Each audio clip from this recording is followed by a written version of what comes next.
घने जंगल के एक तालाब के किनारे एक उल्लू बैठा हुआ आंसू बहा रहा था। उसके सामने एक बड़ा ही विचित्र रंग बिरंगी किरणों से चमकने वाला एक पत्थर पड़ा था और एक साधु उल्लू को घूर रहा था। मुझे क्षमा कर दीजिए साधु महाराज। तुम क्षमा योग्य नहीं हो, तुम्हें सजा मिलनी चाहिए। ये सुनकर उल्लू साधु की ओर देखने लगा। साधु रहस्यमय अंदाज में मुस्कुराया। इस पत्थर का ध्यान रखना, तुम्हें क्षमा केवल तभी मिल सकती है जब ये पत्थर ऐसे मनुष्यों के हाथ में आए जो इसका सही इस्तेमाल करेगा और मानवता की भलाई में लगाएगा। ये सुनकर उल्लू चौंक गया। तो मैं उस मनुष्य की पहचान कैसे कर पाऊंगा साधु महाराज? बड़ी आसानी से। वो मनुष्य जब भी इस रहस्यमय पत्थर को किसी वस्तु से स्पर्श करेगा तो वो वस्तु सोने में परिवर्तित हो जाएगी। तब तक तुम्हें यहीं रहना होगा, तुम चाह कर भी यहाँ से बाहर नहीं निकल सकते। इतना कहकर साधु रहस्यमय रंग बिरंगी किरणों के साथ वहाँ से गायब हो गया और चारों ओर सन्नाटा फैल गया। शंकरपुर गांव में अर्जुन और रतन नाम के दो भाई आमने सामने रहते थे। रतन अर्जुन का बड़ा भाई था। एक शाम रतन अपने घर पहुंचा, तभी उसकी पत्नी बिंदिया उससे बोली, तुम अपने छोटे भाई को यहाँ से कहीं दूर रहने के लिए क्यों नहीं भेज देते? ये सुनकर रतन चौंक गया।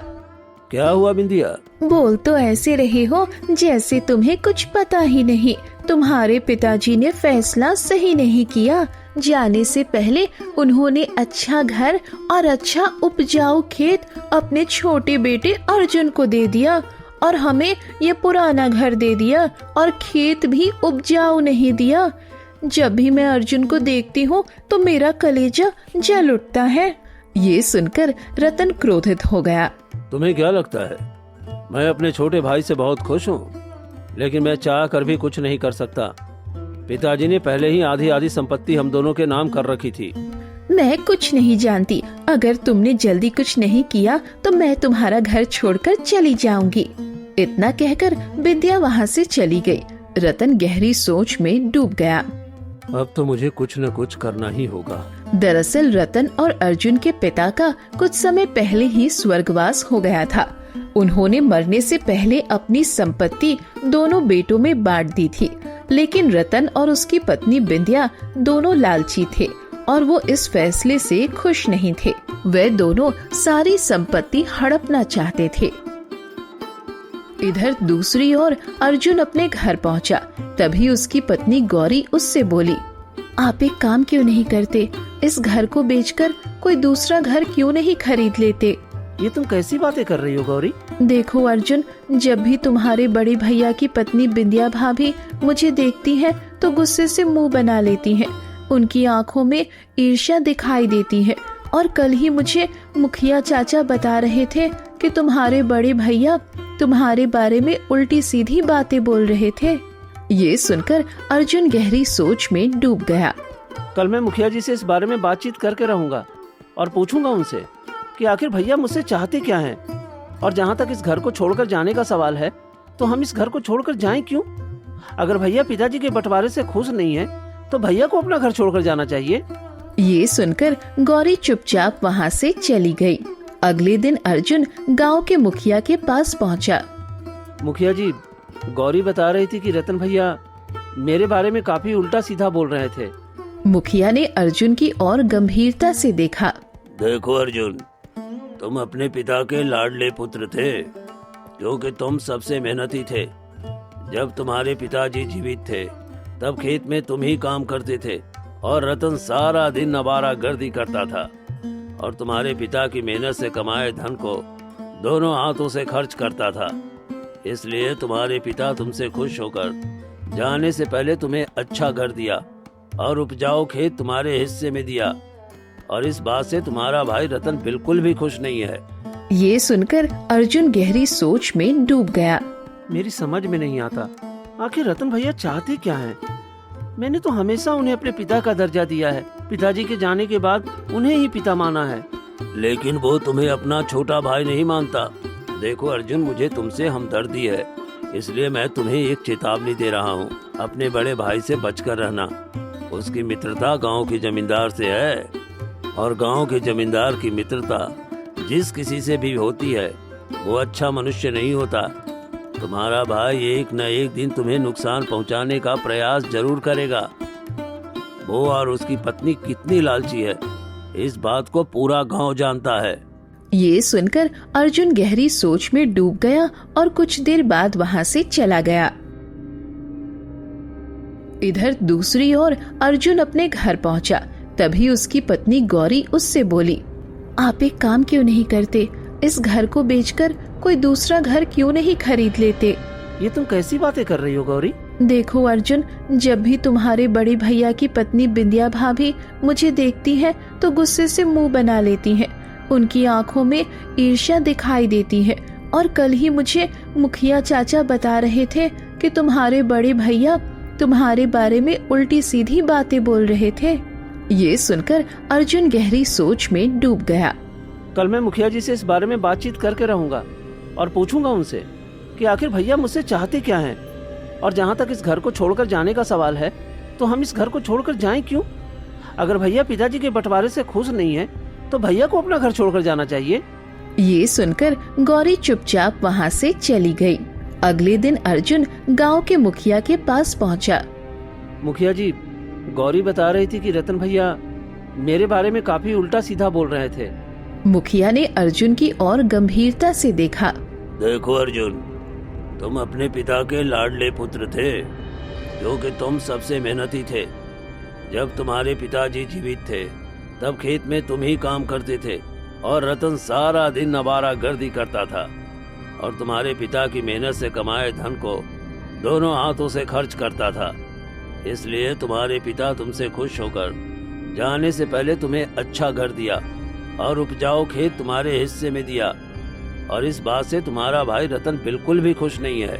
ये सुनकर अर्जुन गहरी सोच में डूब गया। मेरी समझ में नहीं आता, आखिर रतन भैया चाहते क्या हैं? मैंने तो हमेशा उन्हें अपने पिता का दर्जा दिया है। पिताजी के जाने के बाद उन्हें ही पिता माना है।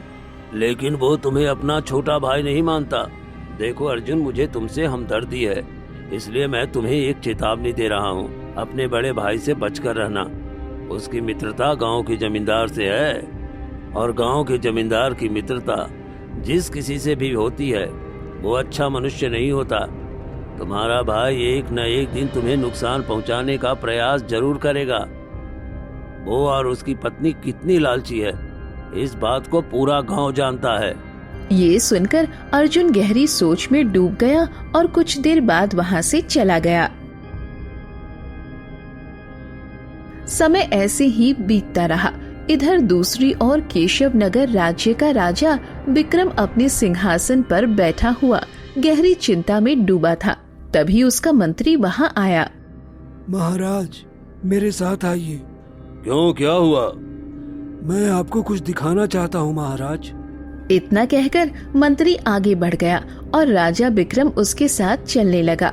कुछ देर बाद मंत्री राजा विक्रम को राजमहल के राजकोष में ले गया। महाराज, ये देखिए, राजकोष का खजाना आधे से ज्यादा खाली हो चुका है। ये सुनकर राजा विक्रम अपना सिर पकड़कर बैठ गया। तुम अच्छी तरह से जानते हो मंत्री जी कि अगर मैं अपनी प्रजा के ऊपर और अधिक कर लगाऊंगा तो प्रजा में बगावत हो जाएगी। महाराज, आपको प्रजा पर और अधिक कर लगाना भी नहीं चाहिए। मैंने आपको समझाया था कि आप अपने पुत्र राजकुमार आदित्य के गलत चाल चलन पर रोक लगाइए, अन्यथा वो सारे राजकोष के खजाने को बर्बाद कर देगा। राजकुमार ने अपने शौक में आधे से ज्यादा राजकोष का खजाना खाली कर दिया है। ये सुनकर राजा विक्रम थोड़ा क्रोधित हो गया। मेरी समझ में नहीं आ रहा कि राजकुमार आदित्य गया कहाँ है।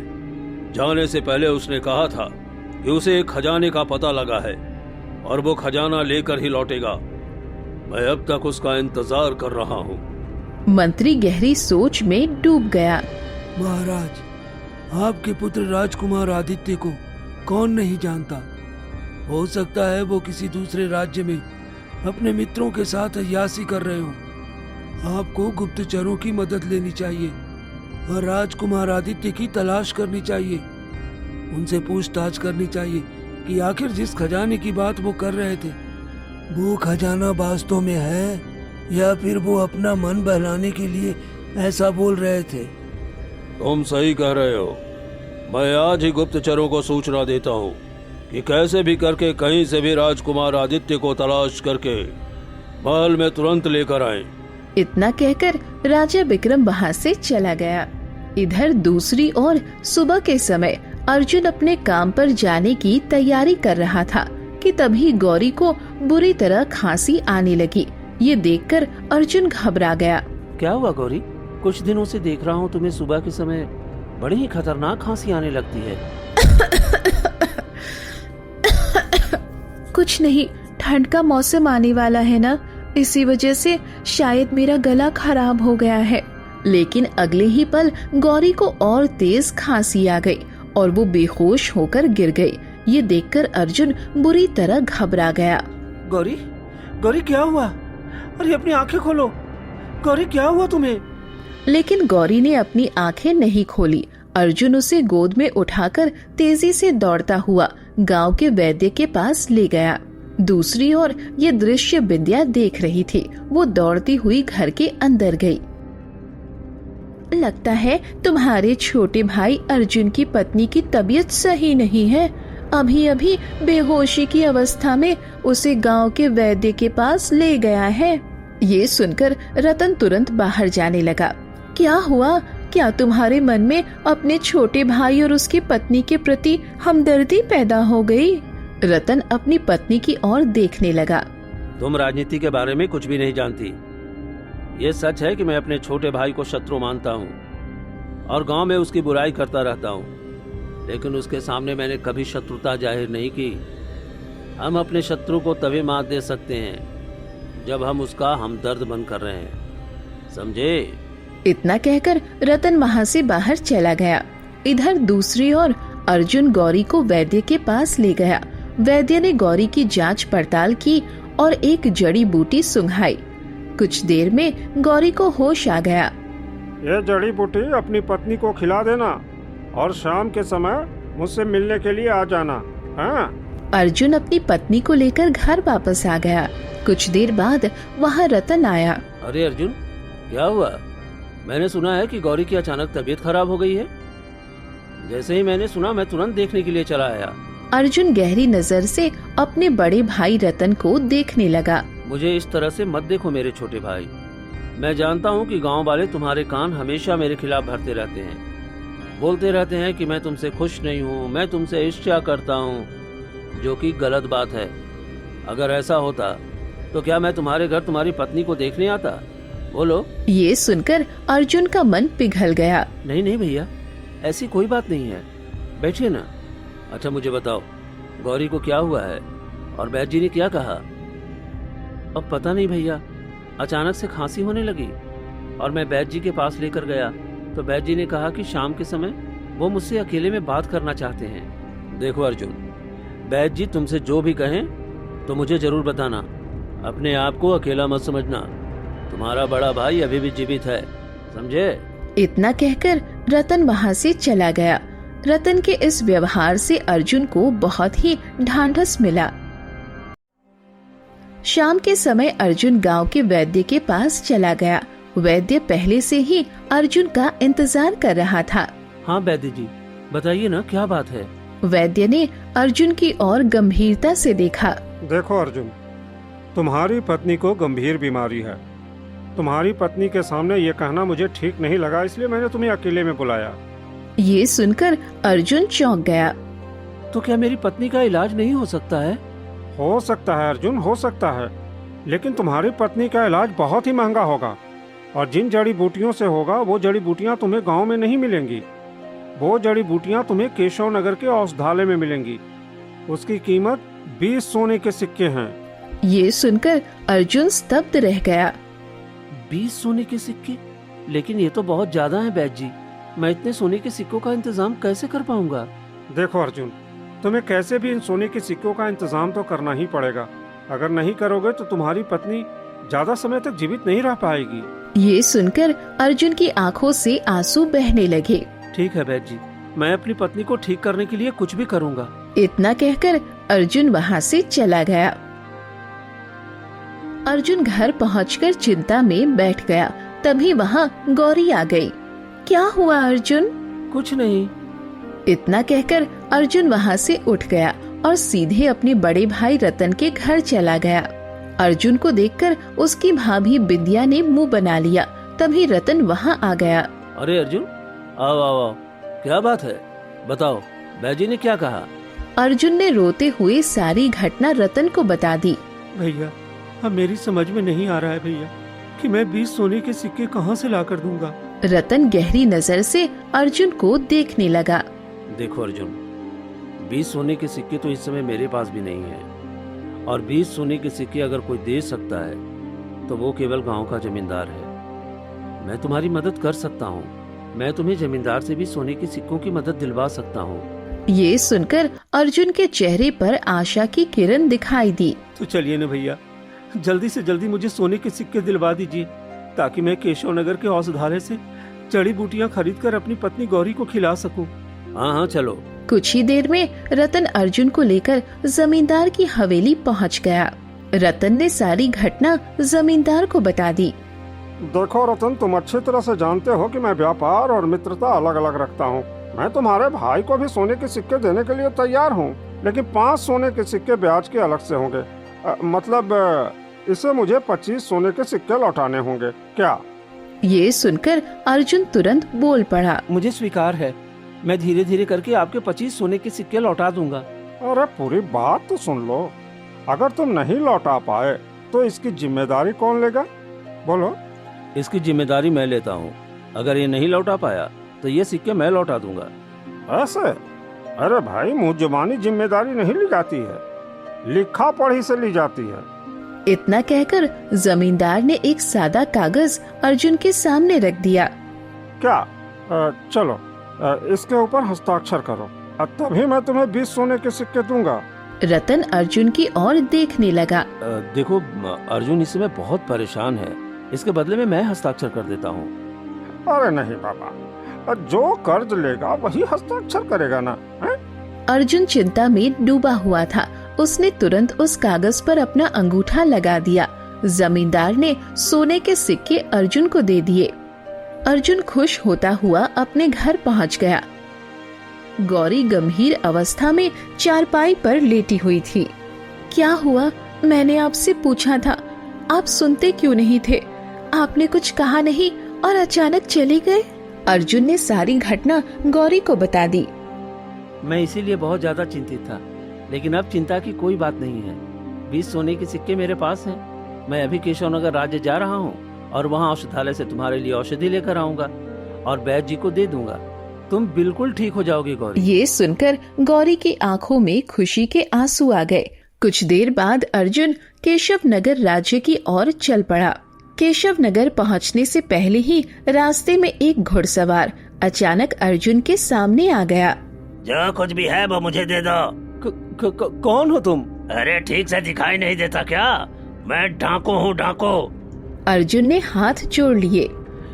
मुझे जाने दो, मेरे पास 20 सोने के सिक्के हैं, लेकिन ये मेरी पत्नी के इलाज के लिए है। मैं उसके लिए केशव नगर राज्य के औषधालय से जड़ी बूटियाँ खरीदने जा रहा हूँ। डाकू जोर से हंस पड़ा। या तो तू सोने के सिक्के दे दे, अन्यथा मरने के लिए तैयार हो जा। अर्जुन बहुत गिड़गिड़ाया, लेकिन डाकू उसके पास से सोने के सिक्के की थैली छीनकर भाग गया। अर्जुन रोता हुआ वापस अपने घर आ गया और उसने रोते हुए सारी घटना अपनी पत्नी गौरी को बता दी। मेरी समझ में नहीं आ रहा है अब क्या होगा। यह सब मेरी वजह से हुआ है। ना मैं बीमार पड़ती और ना आपको कर्ज की जरूरत पड़ती। तुम्हारा इसमें कोई दोष नहीं है गौरी। कुछ देर बाद अर्जुन अपने बड़े भाई रतन के पास चला गया और उसे सारी घटना बता दी। अब जो हो गया सो हो गया, तुम अब घर जाओ, मैं जमींदार से बात करता हूँ। कुछ देर बाद रतन जमींदार के घर पहुँचा। आखिरकार तुम्हारी योजना कामयाब रही। इतना कहकर रतन अपनी जेब से 20 सोने के सिक्के निकालकर जमींदार को दे देता है। तुमने मुझसे मित्रता की है तो तुम्हें तो कुछ फायदा पहुंचना चाहिए हैं? अब देखो ना, कितनी आसानी से एक बीमारी का फायदा उठाकर मैंने अर्जुन का अंगूठा सादे कागज पर लगवा लिया। इतना कहकर जमींदार वो कागज रतन को दिखाता है। मैंने इस पर लिख दिया है कि अगर एक हफ्ते तक अर्जुन ने 25 सोने के सिक्के मुझे नहीं लौटाए तो उसकी संपत्ति मतलब अर्जुन का घर, अर्जुन का उपजाऊ खेत मेरे नाम हो जाएगा, और ऐसा होते ही मैं वो खेत और वो घर तुम्हें दे दूंगा। यही तो तुम चाहते थे, क्यों? तो फिर देर किस बात की? चलो ये खुशखबरी अर्जुन को सुना देते हैं। कुछ देर बाद जमींदार और रतन सीधे अर्जुन के घर पहुँचे। जमींदार वो कागज अर्जुन के सामने रख देता है। मुझे पता लग गया है अर्जुन कि तुम्हारे सोने के सिक्के किसी डाकू ने लूट लिए हैं। अब तुम कर्ज नहीं चुका सकते। ये सुनकर अर्जुन चौंक गया। ऐसी बात नहीं है जमींदार जी, मेरा खेत है, मैं उसमें मेहनत करूंगा और आपका कर्ज चुका दूंगा।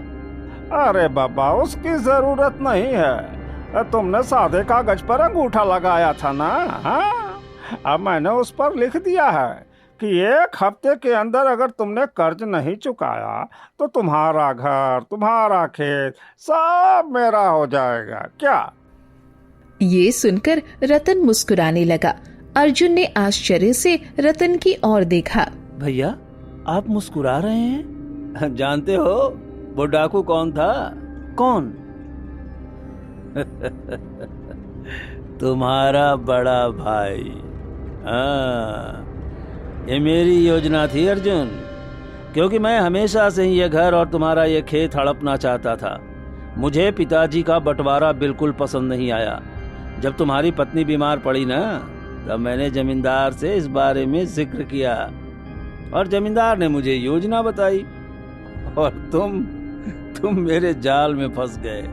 इतना कहकर रतन और जमींदार वहाँ से चले गए। रतन घर पहुंचकर सारी घटना अपनी पत्नी बिंदिया को बताता है। आपका दिमाग तो कमाल है।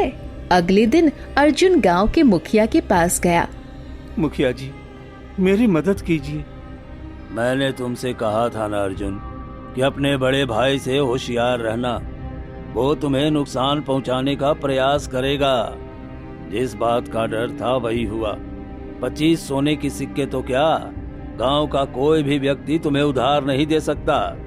ये सुनकर अर्जुन रोता हुआ मुखिया के घर से बाहर निकल गया। अर्जुन जंगल में एक तालाब के किनारे जाकर बैठ गया और रोने लगा। मैं क्या करूं? तभी अर्जुन की नजर तालाब के किनारे पड़े हुए एक बड़े ही विचित्र पत्थर पर पड़ी, जो रंग बिरंगी किरणों से चमक रहा था। ये तो बड़ा ही विचित्र पत्थर है। अर्जुन ने उस पत्थर को तालाब के किनारे पड़े एक छोटे पत्थर पर फेंक दिया, लेकिन जैसे ही चमकने वाला पत्थर उस छोटे पत्थर से टकराया, वो छोटा पत्थर सोने में परिवर्तित हो गया। ये देखकर अर्जुन चौंक गया। अरे, ये तो जादुई पत्थर है।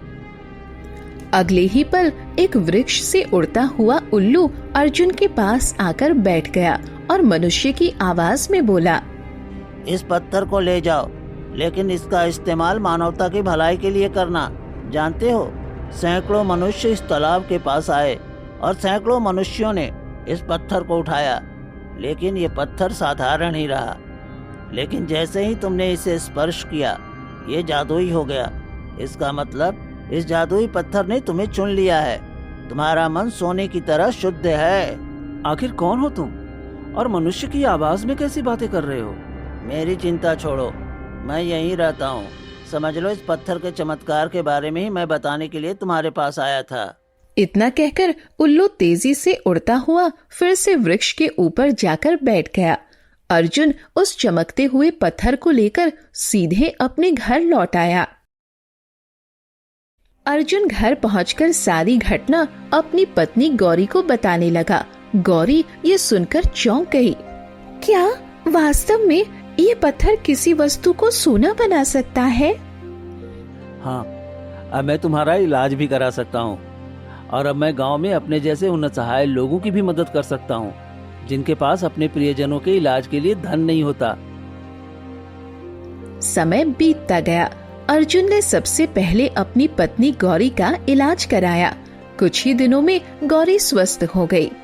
देखते ही देखते अर्जुन ने अपने पूरे घर की जगह एक आलीशान हवेली बनवा ली और गांव में कई खेत खरीद लिए। वो गांव के गरीब लोगों की भी दिल खोलकर सहायता करने लगा। अर्जुन की इस सफलता को देखकर जमींदार रतन और बिंदिया चौंक गए।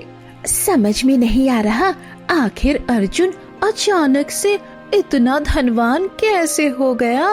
वही तो मेरी भी समझ में कुछ नहीं आ रहा। मुझे लगा था कि 1 हफ्ते तक वो कर्ज नहीं चुका पाएगा और मैं उसका घर और खेत अपने नाम कर लूंगा, लेकिन उसने तो 1 हफ्ते से पहले ही सारा कर्ज चुका दिया और देखते ही देखते अपने घर की जगह हवेली बना ली। उसने तो इस गांव में मुझसे भी अधिक खेत खरीद लिए हैं और वो गांव के गरीब लोगों की भी मदद कर रहा है। कुछ न कुछ तो उसके हाथ लगा है, जैसे कोई खजाना। रतन गहरी सोच में डूब गया। मैं आज रात अपने भाई पर नजर रखूंगा। रात के समय रतन ने अर्जुन को साधारण धातु को उस चमकीले पत्थर से सोना बनाते हुए देख लिया। अच्छा, तो इसके हाथ ये जादुई पत्थर लग गया है। रतन घर पहुंचकर सारी घटना जमींदार और बिंदिया को बताता है। तो फिर एक काम करते हैं, उस पत्थर को छीन लेते हैं। अरे ऐसी गलती मत करना, अर्जुन गांव वालों की मदद कर रहा है। पूरा गांव उसके पक्ष में है। गांव वाले हम सबके खिलाफ हो जाएंगे। तो फिर तुम ही बताओ हम क्या करें। एक काम करते हैं, चमकीले पत्थर का रहस्य राजा बिक्रम को बता देते हैं। सुना है वो बहुत लालची राजा है। जब वो इस पत्थर के बारे में सुनेगा तो वो अर्जुन से इसे छीन लेगा और उसके बदले हमें ढेर सारा इनाम भी देगा। अगले दिन जमींदार बिंदिया और रतन केशव नगर के राजमहल पहुँचे और सारी घटना राजा बिक्रम को बता दी। क्या तुम सत्य कह रहे हो? महाराज, वो मेरा छोटा भाई है, मैंने अपनी आंखों से देखा है। राजा बिक्रम ने तुरंत सैनिकों को आदेश दिया। सैनिकों, जाओ अर्जुन और उसकी पत्नी गौरी को बंदी बनाकर यहाँ ले आओ। कुछ देर बाद सैनिक अर्जुन और गौरी को बंदी बनाकर दरबार में ले आए। मुझे बंदी क्यों बनाया गया है महाराज? इन तीनों का दावा है कि तुम्हारे पास एक ऐसा रहस्यमय पत्थर है जो किसी भी वस्तु को सोने में बदल सकता है। अर्जुन तीनों की ओर देखने लगा। महाराज, झूठ बोलने से कोई फायदा नहीं है। मेरे पास ऐसा पत्थर है। तो उस पत्थर को मुझे दे दो। अर्जुन समझ गया कि अब मना करने से कोई फायदा नहीं है। उसने पत्थर राजा बिक्रम को दे दिया। राजा बिक्रम ने अपनी तलवार से पत्थर को स्पर्श किया, लेकिन तलवार वैसी ही रही। तुम झूठ बोल रहे हो। तुमने मुझे दूसरा पत्थर दिया है। नहीं महाराज, यही वो पत्थर है। लेकिन जब मुझे ये पत्थर मिला था तब एक रहस्यमयी उल्लू ने कहा था कि सैकड़ों लोगों ने इसे छुआ, लेकिन ये जादुई नहीं हुआ। तो फिर तुम मेरी तलवार को सोने की तलवार बनाकर दिखाओ। अर्जुन ने पत्थर से तलवार को स्पर्श किया और तलवार सोने की बन गई। सैनिकों, उस उल्लू को पकड़कर यहाँ ले आओ। कुछ देर बाद सैनिक उल्लू को पकड़कर दरबार में ले आए। मैंने सुना है कि तुम मनुष्य की भाषा में बात करते हो। हाँ, आपने सही सुना है। तो मुझे बताओ, तुम हो कौन और इस अर्जुन में ऐसी क्या विशेषता है कि ये पत्थर इसके स्पर्श से जादुई हो जाता है? अगले ही पल एक तेज प्रकाश हुआ और उल्लू एक सुंदर राजकुमार में परिवर्तित हो गया। ये देखकर राजा बिक्रम चौंक गया। तुम तो मेरे पुत्र राजकुमार आदित्य हो। हाँ पिताजी, मैं ही उल्लू के रूप में था। राजकुमार आदित्य ने पूरी घटना बताई।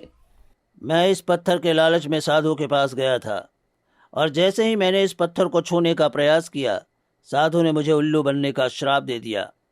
बाद में उन्होंने कहा कि जब कोई योग्य मनुष्य इस पत्थर का उपयोग मानवता की भलाई के लिए करेगा तब मैं श्राप से मुक्त हो जाऊंगा, और ऐसा ही हुआ। ये सुनकर राजा बिक्रम की आंखों में आंसू आ गए। हमें क्षमा कर दो अर्जुन, हम भी लालच में आ गए थे।